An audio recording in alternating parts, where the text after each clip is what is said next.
Good morning, Discipuli This is just an example of how to fill out the Dialogic journal. Instead of having you answer a whole lot of comprehension questions, like I did on the earlier chapters from Suetonius' life, this time you're from each of these three sections. I broke it into three sections. You just take one sentence that strikes you in some way, that raises questions, or that seems to represent something important about Caesar or about the narrative, and you're going to put that in the column on the left. I have that written in red here. That's the quote from Suetonius. And in the column on the right, I'm going to ask you to put your thoughts about it. Again, what it makes you think of, what it said, why you think it's important, or questions that you think it raises that you'd like to bring up to the class. I'm going to ask you next week on Monday. I'm going to ask everybody to share at least one of their thoughts here with the rest of the class and invite people to comment on it.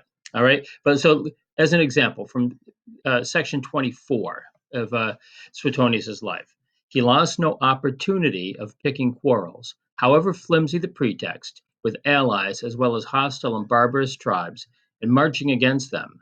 The danger of this policy never occurred to him. So there are a couple of things, and again, these aren't the only possible ways you can answer this. These are just examples. Um, I said, it looks like Caesar's ambition is more important than honor or loyalty. He'll even pick quarrels with allies if it gives him the opportunity for more conquest. He also seems very reckless. He doesn't think about the consequences. You might want to instead put a question it raises. Suetonius doesn't say what dangers should have occurred to Caesar. What were some of the dangers of Caesar's behaving this way? That would be a question you might want to invite some of your fellow students to answer.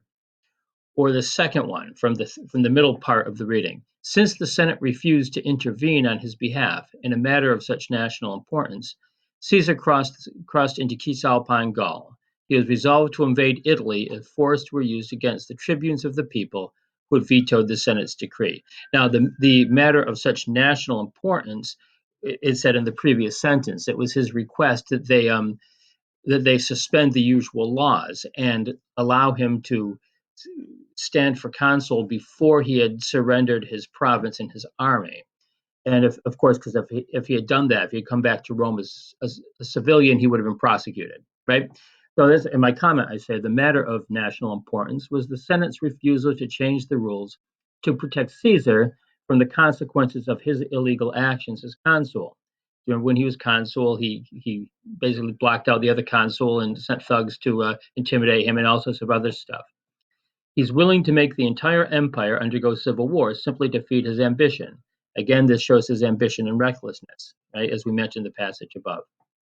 The third one, since the population of Rome had been considerably diminished by the transfer of 80,000 men to overseas colonies, he forbade any citizen between the ages of 20 and 40 to absent himself from Italy for more than 3 years in succession. Nor might any senator's son travel abroad unless as a member of some magistrate's household or staff. So my comment is, this seems like an awful lot of power for one man, even a dictator, to hold. I wonder what ordinary Roman citizens thought of not being able to travel freely to other parts of the empire. Rome was still formally a republic where the people were sovereign, right? So Roman citizens who thought of themselves as free men and women, the question is, what do you think they would think of that? All right, so that's an example. So for your assignment for the next class, to start this class, read through the last part of Suetonius's Life of Caesar, and from each section, pick out the quote that kind of most uh, makes you think, I suppose.